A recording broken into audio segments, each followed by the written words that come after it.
മുസ്ലിം ലീഗിന്റെ സമുന്നതനായ നേതാവാണ് doctor MK. Muneer. കഴിഞ്ഞ കുറച്ച് നാളുകളായി മുനീറിന്റെ അഭാവം ലീഗിനെ തളർത്തിയിരുന്നു എന്നത് സത്യമാണ്. രോഗശയ്യയിലായിരുന്നു മുനീർ. രോഗം മൂർച്ഛിച്ചതിനെ തുടർന്ന് ആരോഗ്യം തളർത്തിയ ശരീരവുമായി കഴിഞ്ഞ എം.കെ. മുനീർ ഇതാ തിരിച്ചു വന്നിരിക്കുന്നു. മാസായി തന്നെയാണ് മുനീർ കേരള രാഷ്ട്രീയത്തിൽ തിരിച്ചെത്തിയിരിക്കുന്നത്. പ്രത്യേകിച്ച് തദ്ദേശ തെരഞ്ഞെടുപ്പിന് മുസ്ലിം ലീഗും UDF-ഉം സജ്ജമായി കഴിഞ്ഞു. മുനീറിന്റെ അഭാവം തിരിച്ചടിയായ സാഹചര്യത്തിലാണ് തെരഞ്ഞെടുപ്പ് ഗോതയിലേക്ക് മുനീർ തിരിച്ചു വരുന്നത്.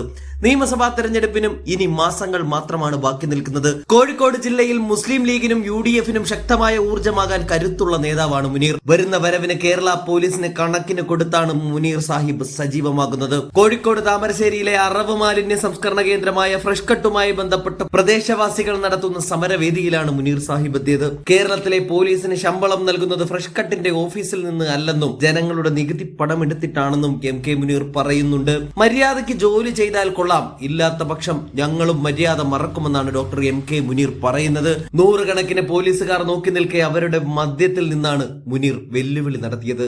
ആ വീഡിയോ ഒന്ന് കണ്ടു നോക്കാം. ഫ്രഷ് കട്ട് മുതലാളിമാർക്ക് വേണ്ടി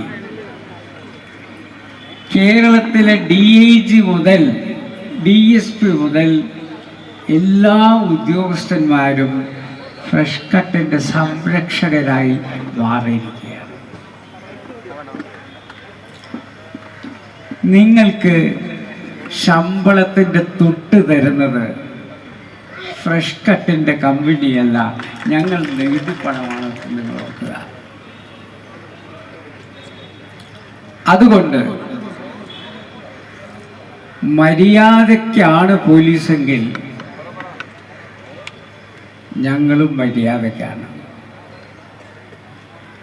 പോലീസ് ജനങ്ങളെ അടിച്ചമർത്താനാണ് ശ്രമിക്കുന്നതെങ്കിൽ അത് കയ്യും കെട്ടി നോക്കി നിൽക്കാൻ ഞങ്ങൾക്ക് സാധിക്കില്ല എന്നുള്ളതാണ് ഞങ്ങൾ പറയാനുള്ളത്.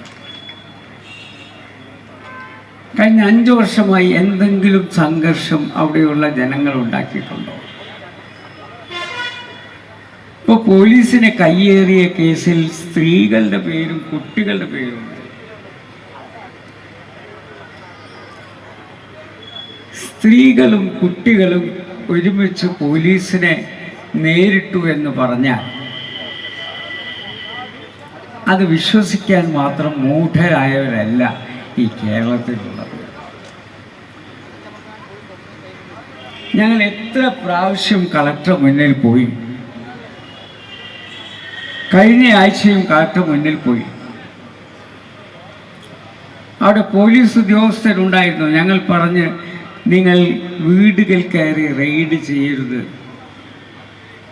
പാവപ്പെട്ട സ്ത്രീകളൊക്കെ മാത്രം ഉള്ള വീടുകളിൽ വാതിലിന് തട്ടിമുട്ടി ജനലിലൂടെ ടോർച്ചടിച്ച് നോക്കുന്ന കള്ളന്മാരായി പോലീസുകാർ മാറരുത് എന്ന് ഞങ്ങൾ പറഞ്ഞു.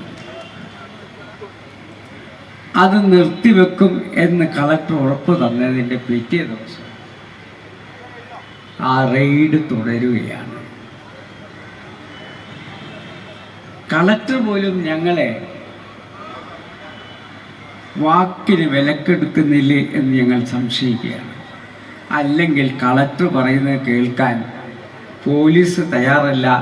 കാരണം പോലീസിനും മുകളിലുള്ളവർ ഇതിൻ്റെ പിന്നിലുണ്ടോ എന്ന് ഞങ്ങൾ സംശയിക്കുന്നു. ഇപ്പോൾ രാജേഷ് എന്ന് പറയുന്ന മന്ത്രി പറഞ്ഞിട്ടുള്ളത് എല്ലാ അനുമതിയുമുള്ള ഒരു സ്ഥാപനമാണിത് എന്നാണ്. അവർക്ക് പൊല്യൂഷൻ്റെ കടലാസുണ്ട്, അവർക്ക് ബാക്കിയുള്ള ലൈസൻസ് ഉണ്ട്, എല്ലാം ഉണ്ട്. അതുകൊണ്ട് അത് നടത്തുന്നതിൽ കുഴപ്പമില്ല. എന്നാൽ ഞാൻ ചോദിക്കട്ടെ, കളക്ടർ എഴുതി കൊടുത്തിട്ടുണ്ട് എത്ര ടണ്ണ് വരെ അവിടെ സൂക്ഷിക്കാം എന്ന്. എത്ര ടൺ വരെ കോഴി മാലിന്യം അവിടെ സൂക്ഷിക്കാം? 25 ടണ്ണാണ്. എന്നാൽ ഇവർ സൂക്ഷിക്കുന്നത് 100 ടണ്ണിൽ അധികമാണ്. ഇവർക്ക് കൊടുത്തിരിക്കുന്ന കരാറും അത്ഭുതമാണ്. കേരളത്തിൽ ഇതുള്ള കാലത്തോളം കോഴിക്കോട് ജില്ലയിൽ വേറൊരു പ്ലാന്റ് ഉണ്ടാകാൻ പാടില്ല എന്ന കരാറുണ്ട്. ഇവിടെയുള്ള എല്ലാ പഞ്ചായത്തുകളും മാലിന്യം ഈ കമ്പനിക്ക് മാത്രം കൊടുക്കണം എന്ന് കരാറുണ്ട്. ഈ കോഴി പാർട്സ് കൊടുക്കുമ്പോൾ കോഴിക്കടകൾ ഈ കമ്പനിക്ക് പൈസ അങ്ങോട്ട് കൊടുക്കണം. ഇത് ഏത് രാജ്യമാണ്?